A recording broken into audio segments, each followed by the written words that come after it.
and then you're going to go gulp too late because competition got in and took you out. So it hides the issues. If we have a real cost problem, it hides it because we'll just simply raise the price.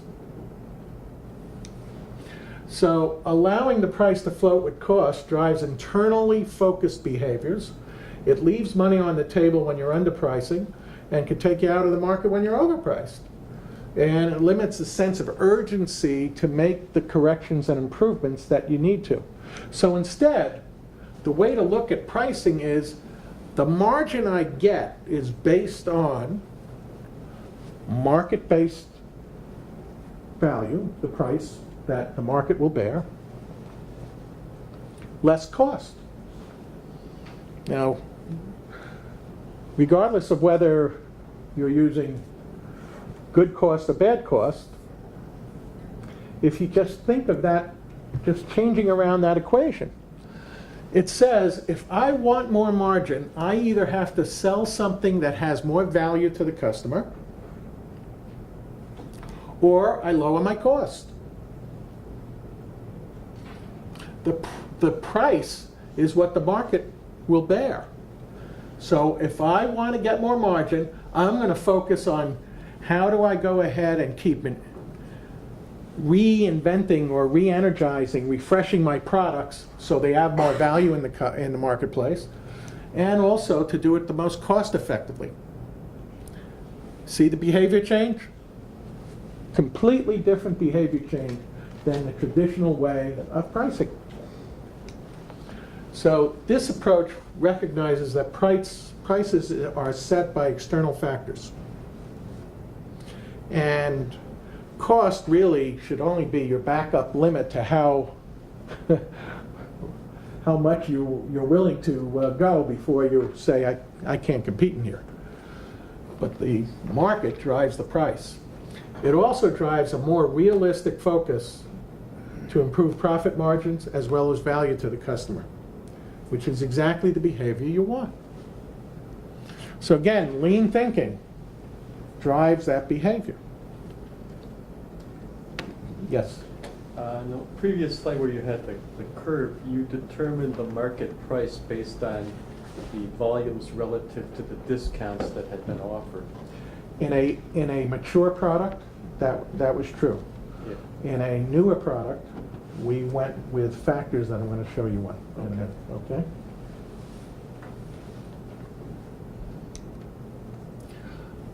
When doing new product,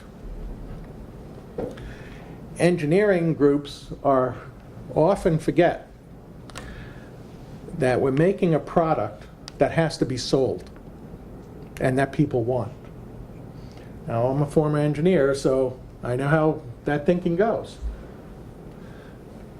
So that's why in lean companies, you start with target costing. This is what I need to sell it for, and this is what my margin needs to be. And I'm not going to release that product unless I see a clear path to beat that target cost. Often, we let it go out and we lose our shirts. Not that I would ever do that, but it's happened. So, again, this focuses product development on delivering a product that can be competitive and profitable out of the gate. And it's often not tested as it goes through a product development cycle. So really, the whole idea of this lean lesson is to sell value. So let me go through in a real-life example, another real-life example. Now this, again, is a manufactured product. You know what this is? This is called a poke-through. This is a cement floor, and if you're in high-rise office buildings, these are all over the place. There are thousands of them in New York City, for example. And you know, a floor, if you're going to penetrate the floor, it has to be fire rated. So this is a fire rated poke through. And this allows you to provide data, voice, or telephone, and power at the workstation, which is, sorry, I keep forgetting this microphone bit, at the workstation, so you can go ahead. You're probably okay moving it Oh, so what, when this- other people talk. then- Okay. That's, So this is the cone of silence here that we'll use. All right, anyway. So here's the initial condition. All the competitors in this, there was my company plus 2 others that really own the market in this category of floor box. And it cost us all around $10 to $15 depending on the features in it. All competitors sold their product at around $35. Not a very strong profitable product at this point, but that's where everybody was. Market share, the top 2 competitors had about 35% each, and my company was sitting at 25% market share. And we had pretty good data on this one. Okay? So, what happened was, we came up with a new product, that little puppy over there, that actually cost us less, marketably less than our competition. It also had much more features, almost double the amount of features that the current box had, and it was dramatically easier to install. Now, for those that are in MBA school, what would you sell this at? Same price. The same price. Hmm? The same price. Same price? Yeah, the original price. Okay, and try to upsell it based on the features? That's good, yeah. Well, I try to sell it for like 40 or 45, if you've got twice as many features, right? Mm-hmm, okay, yeah. $27? I can hear you. 27? Sorry. Okay, So a little higher. so higher, Yeah. right? Yeah. I would sell it $1 less and take over the market. I didn't hear. $1 less. $1 less. And everyone- There you go, so you can go under. The prevailing strategy in traditional thinking is that actually, is to say, and it actually is a good strategy. I can go ahead, knock their socks off, and sell a box that they can't even compete at, bring the price down, and they'll wipe them out because they're not making much profit on what they're doing already. And to add the kind of features that we have, which we've also patented, it would be hard for them to do at least for a couple of years. And you can go in and do that. That's a predatory strategy that is a viable strategy. Not one that I subscribe to, though. Instead, what we sold it for, let me give you more of the features to give you more data. It took our competitor in an 8-hour work shift 2 contractors to install their product, and in 8 hours they could install 27 boxes. Our new box took 1 contractor and they were able to install 104 boxes. Huge, as Trump would say. And we sold it for around $80 and our market share grew to 40%. You know what the cost per hour of an electrician is? This is huge. These guys got off the job faster, they were able to take on more work, and all of this for less labor. It had tremendous value. Not only that, it also pulled through the low-end stuff that we didn't compete in anyway. They couldn't touch it, our competitors, for 2 years. So again, now how did we get to that point? We didn't go into a product design and say, let's go ahead and cost improvement. You know what we did? Lean thinking. We went out to the marketplace, to our customers, and sat there using some of the lean tools you learn, and actually saw what it took to install one of these boxes. You ever see a hand of a contractor? About 3 times the size of mine. That big hand going into some of these boxes to wire them up, they come out all bloody. So they weren't really installer friendly. Not only that, there was a lot of waste in the way you installed. We could have just worked on that whole concept the way the boxes have been for 70 years. Instead, we saw that we could take the waste out of how to install this by using the same tools of value stream mapping, seeing the waste, because we mapped out the whole process it took to install it, and said, we can get rid of that box, we can get rid of that box, we can get rid of that box, and voila, we came out with a solution. Couldn't have done that without lean thinking, without a culture of finding a better way for our customer and for us. So that's why this kind of thought needs to be, in my opinion, included in what we're teaching in an MBA class. It worked, which I'm glad it did in that case. So again, the lean lesson I already went through.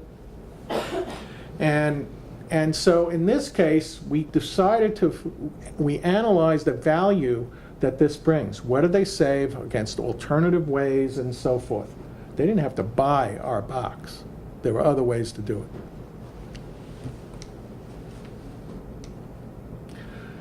So again, driving value and the way to look at it. Couple of things, messages in lean thinking. Go out and see. Go to the Gemba. Gemba means where work is happening. Well, it's not only your own work, but it's also your customer's work. So you see for yourself. Second thing is, look for the things that cause people problems or that waste time. Third thing, compete on speed. All of these added great value. And in fact, if you look at it, we've improved our value proposition to everyone in the value stream and everybody in the buying chain. To the end user, they had much more connectivity. To the installer, the contractor, they were able to get off the job quicker with a much higher professional product for them. To our distributors, products moved off the shelf fast, and they were able to turn their money quicker. Everybody wins in that kind of thinking. So, another aspect when you're talking about marketing and selling are the commercial side of terms and conditions. Okay?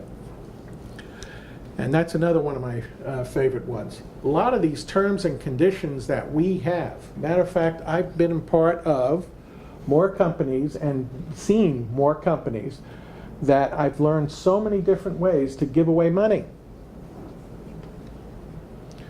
And terms and conditions, and also programs of what we do to drive unlean behavior. Let's say public companies do this all the time. I got to make the month. I got to make the quarter. So what do? Let's have a loader program. Let's load product on my distributor shelves, or make my OEM buy something earlier. So all I'm doing is time shifting demand, or I'm causing unnatural demand. Another thing is the notion that a larger PO gets the lower price. Costco's great at that. You buy a bigger amount of what you came in there for, and you pay less per unit, right? Now, if it's perishables, you may end up throwing half of it away if you're empty nesters like we are. So, you know, we used to get that discussion from my own sales force. Said, Ed, you're going to give a guy for a $1,000 order the same price as a $100,000 order? Yeah, because I'm not going to base the quality of my business with that customer on a purchase order.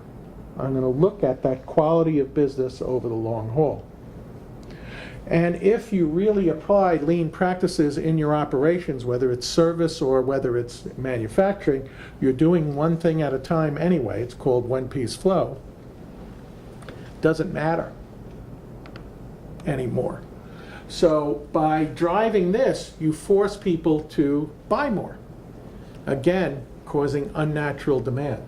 Another thing is Proximo terms. If you ever hear of 2% 10th prox, 26 cutoff.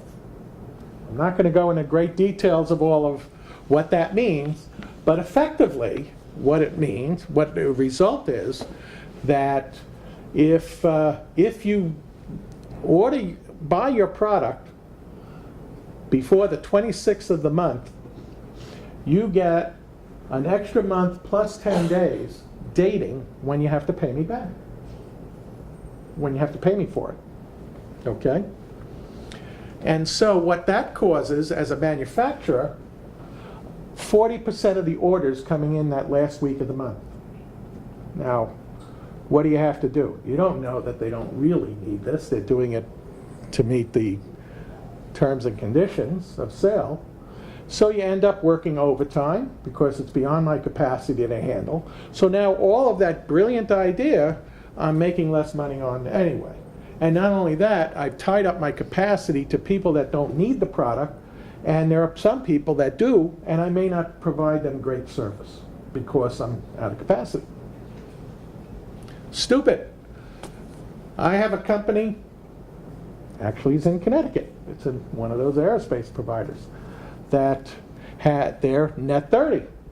Good. And then written in the terms and conditions, net 30 plus 30 days grace. What do you think their accounts receivables are, days outstanding? At least 60. How much? 60. 60? Actually 65. It's usually that plus a week, all right?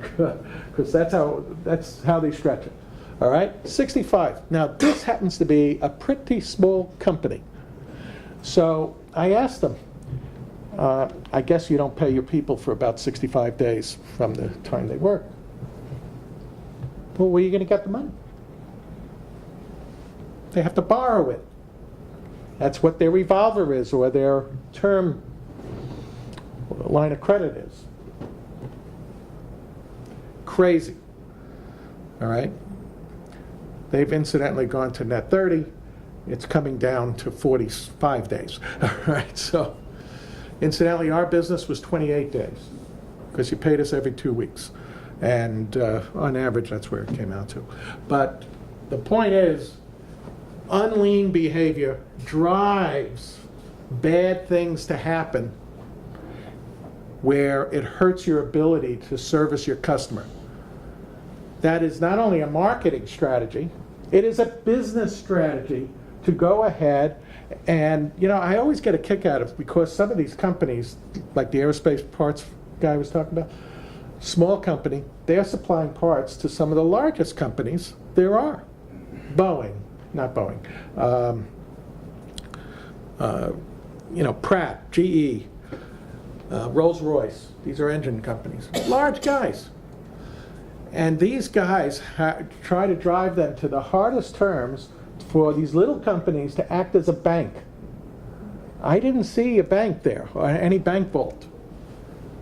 So it's bad business strategy. It's a way to go bankrupt.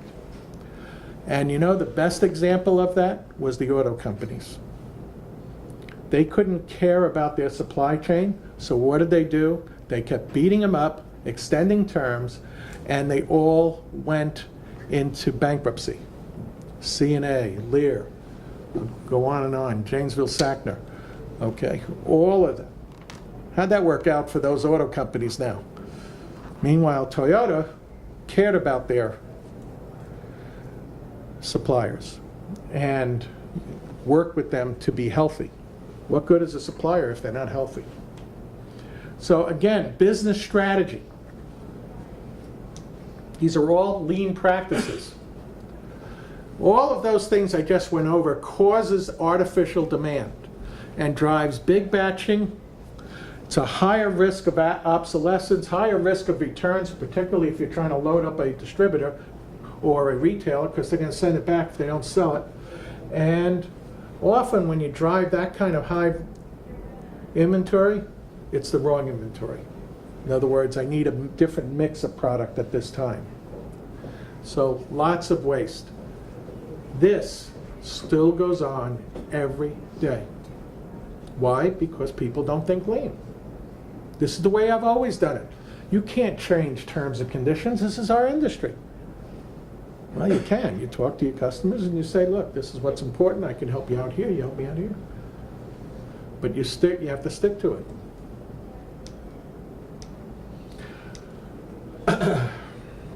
I think I'll skip over this because in essence I covered it about making the month.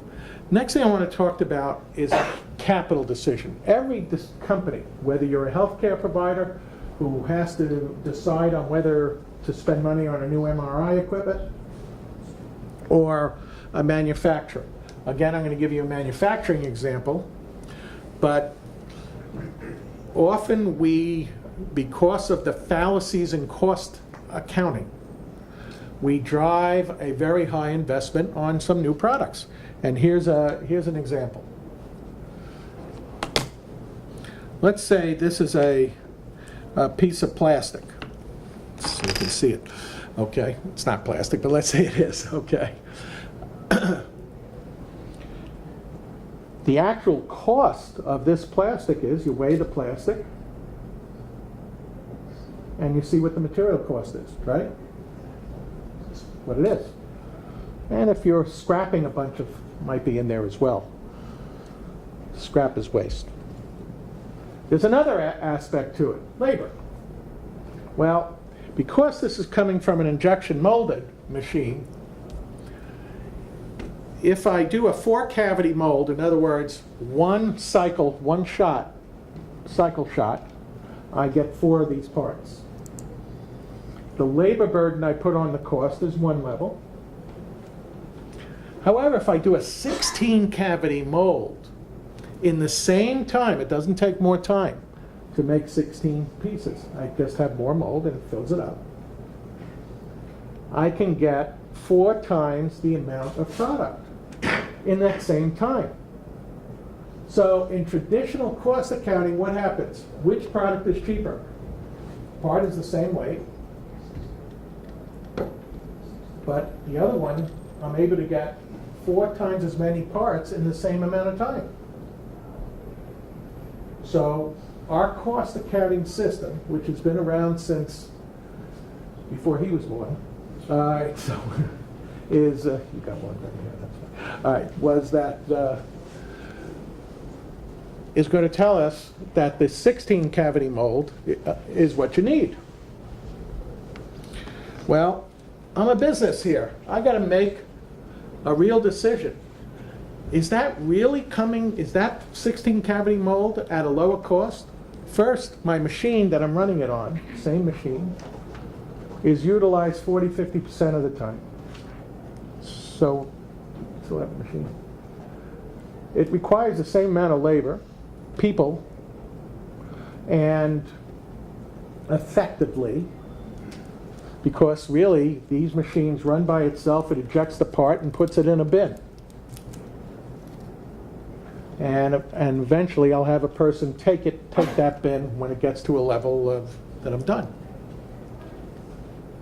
So really, where is it a lower cost? It isn't.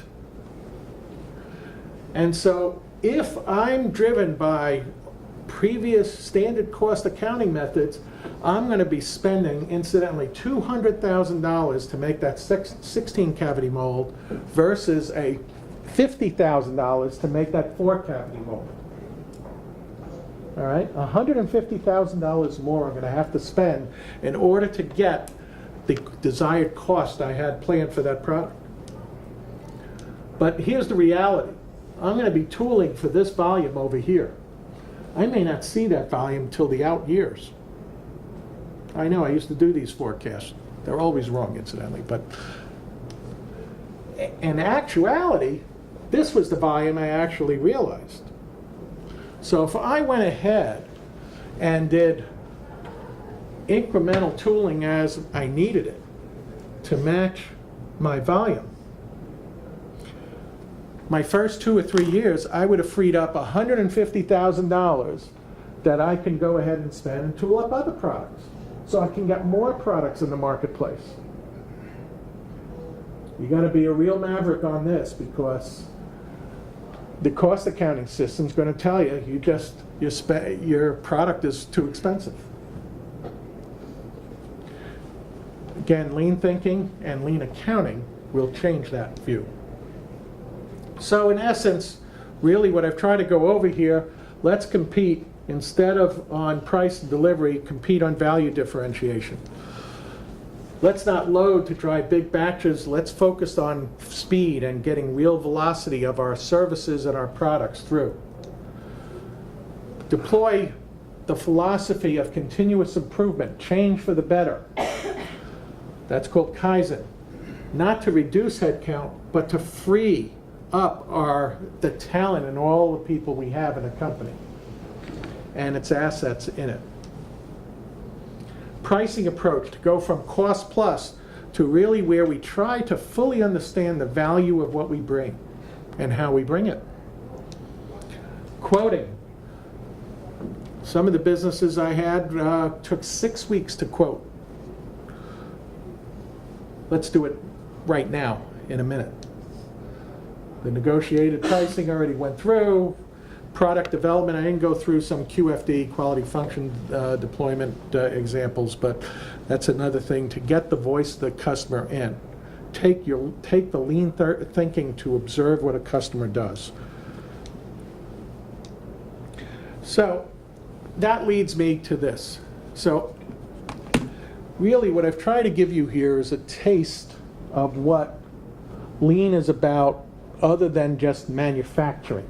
It is about the business decisions, how we go to market, how we set the value proposition, how we focus our people, and culture.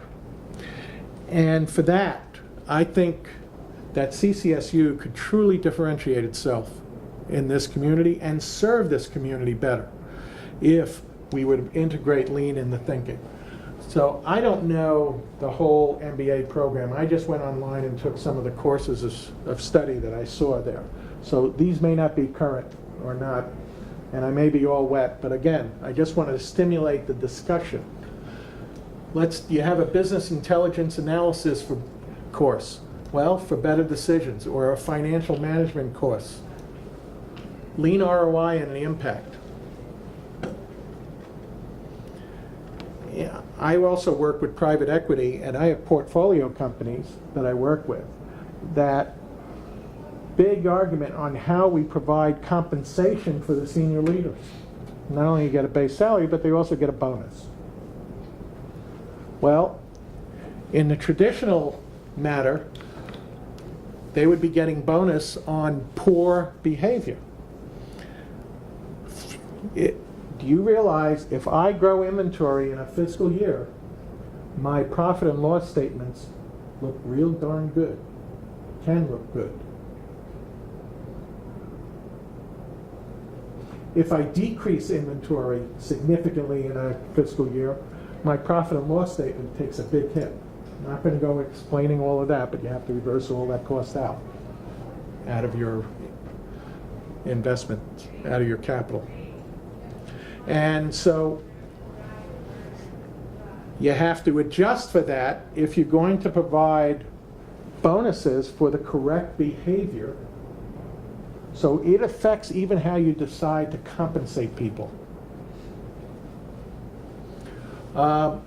Lean investment decisions we just went through, cost accounting and the income statement I just discussed.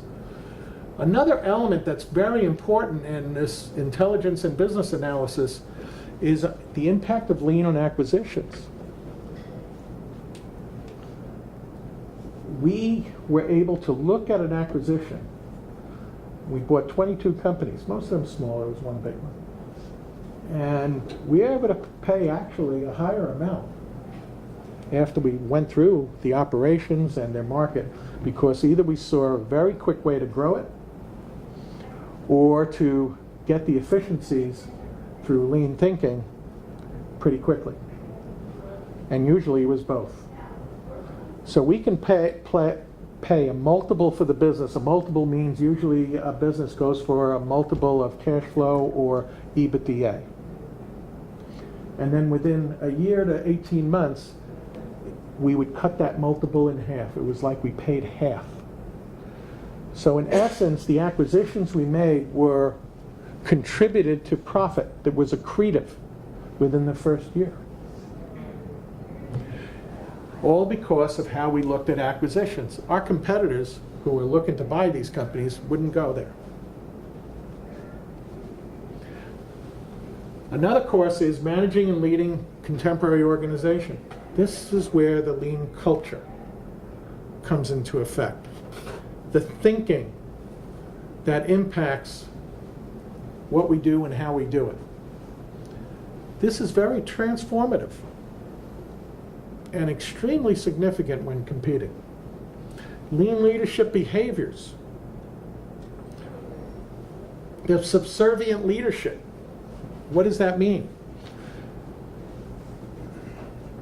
Respect for people. I was speaking to a president of a company. I have respect for people, and in fact, I empower everybody. I said, oh, okay. I knew he didn't actually, but tell me how you do that. Well, I make it very clear, here's what I want you to do, and they're empowered to do it any way they want. That's good respect for people. Respect for people means I can believe that you can use your brain to figure this out, to understand maybe there's a different problem we need to solve. Not all problems need a solution, because some of them are non-problems.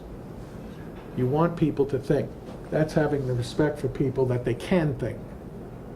Anyway, subservient leadership is where leadership works for the people that do the work. I'm there to help them. And of course, key metrics and getting that in place. If I can measure it, I can improve it.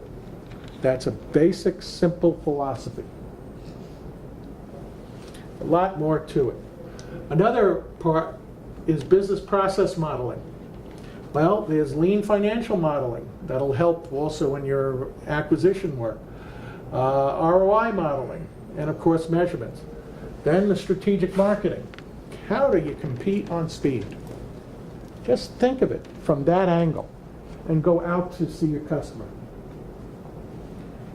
I was walking by opportunities every day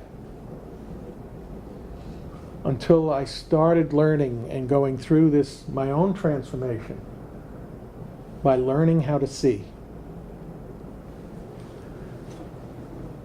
And that's how we were able to, my team, this company, was able to take that and bring it to a commercial success where it became an unfair competitive advantage. Defining who the real customer is, like we discussed before. Managing channel conflict. Pricing for value. How you cover the marketplace. And product development. All of that is part of it. So my recommendation is get these things integrated in some of these courses as an element in it. Another part is I would also suggest we think about establishing another course called Lean Enterprise. And may not want to go that far yet, but I think this would be a good start by getting that thought in place throughout the curriculum. Anyway, that's pretty much what I had here in trying to make these points and seeing how you can relate it to an MBA course. I will tell you, if I was still an officer of the Wyoming